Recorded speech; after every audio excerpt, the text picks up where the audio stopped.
Bonjour et bienvenue sur la chaîne. Aujourd'hui, on va aborder un sujet très important pour toute personne qui souhaite immigrer au Canada. Comment choisir la ville ou la province où vous allez vivre?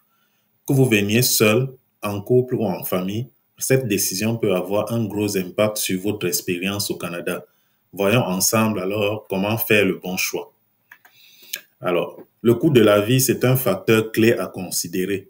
Avant tout, il faut parler du coût de la vie. Parce que vivre à Toronto ou à Vancouver, ce n'est pas pareil que vivre à Moncton ou à Winnipeg. Les grandes villes sont dynamiques, mais elles coûtent cher.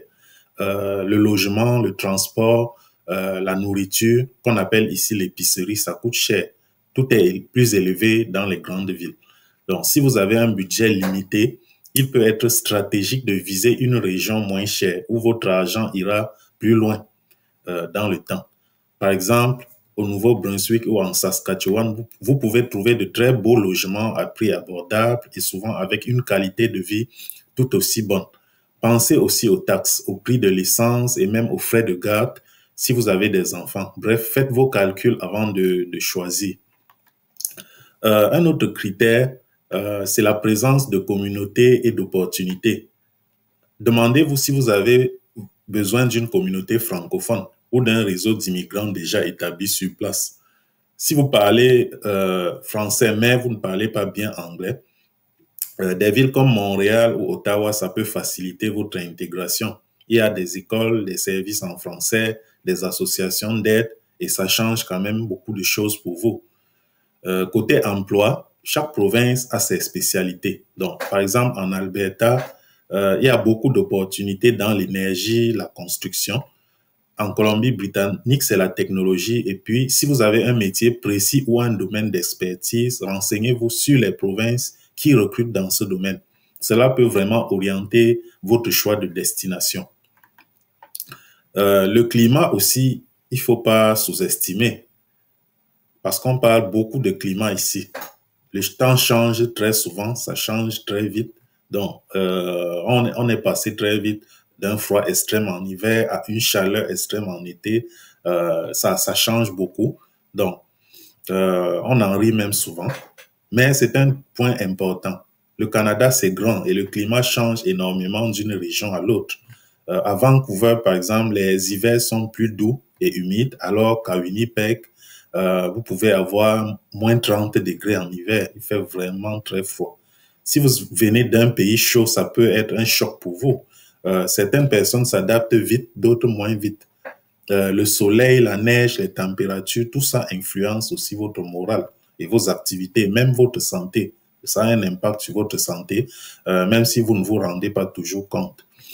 Donc, il n'y a pas de bon ou mauvais climat, mais il faut en être conscient. Vous devez en être conscient et choisir en fonction de ce que vous pouvez supporter. Il y a aussi d'autres critères qui sont les services offerts et la qualité de vie. Donc, ça, c'est à ne pas négliger.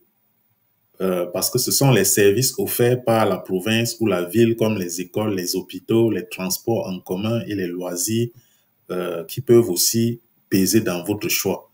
Par exemple, certaines provinces offrent des services de santé plus rapides ou des services d'aide à l'installation très développés pour les nouveaux arrivants. Si vous avez des enfants, vérifiez la qualité des écoles. Si vous êtes étudiant, regardez les universités ou les collèges disponibles dans la région. Et si vous êtes proche de la retraite, renseignez-vous sur les services pour les aînés. Cela va jouer un rôle dans votre qualité de vie au quotidien. Enfin, les programmes d'immigration eux-mêmes. Donc, il faut savoir que chaque province peut avoir ses propres programmes d'immigration. Parfois, choisir une province précise peut augmenter vos chances d'être accepté rapidement, tandis qu'une autre province vous fera attendre.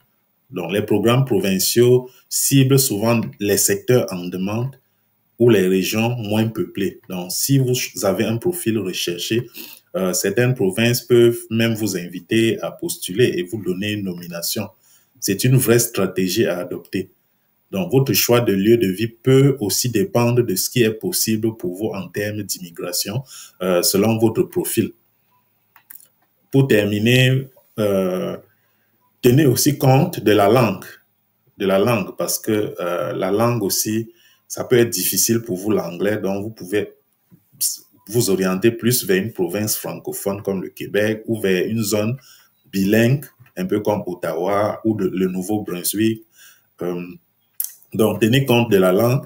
Vous pouvez aussi apprendre l'anglais ou alors si vous êtes déjà à l'aise avec l'anglais, vous pouvez aller dans n'importe quelle zone. Si c'est la langue, votre critère de choix et que vous êtes bilingue, vous avez vraiment un choix très large. Voilà, donc voilà, on a vu ensemble plusieurs critères essentiels pour choisir où vivre au Canada. Dans le coût de la vie, les opportunités, le climat, les services, les langues et bien sûr les programmes d'immigration disponibles. Prenez le temps de bien réfléchir, faites vos recherches car c'est une décision qui peut vraiment changer votre vie positivement ou alors négativement aussi. Donc votre choix doit être vraiment mûrement réfléchi. Dites-moi en commentaire quelle ville ou province vous attire le plus. Et n'oubliez pas de liker la vidéo, de vous abonner à la chaîne et visiter notre site venioimmigration.com. Si vous voulez être accompagné pour votre projet, vous pouvez prendre rendez-vous pour une consultation initiale. Le lien est dans la description. Vous pouvez aussi me contacter par WhatsApp. Mon WhatsApp est aussi dans la description. Donc, merci beaucoup d'avoir suivi cette vidéo et à très bientôt pour une nouvelle vidéo.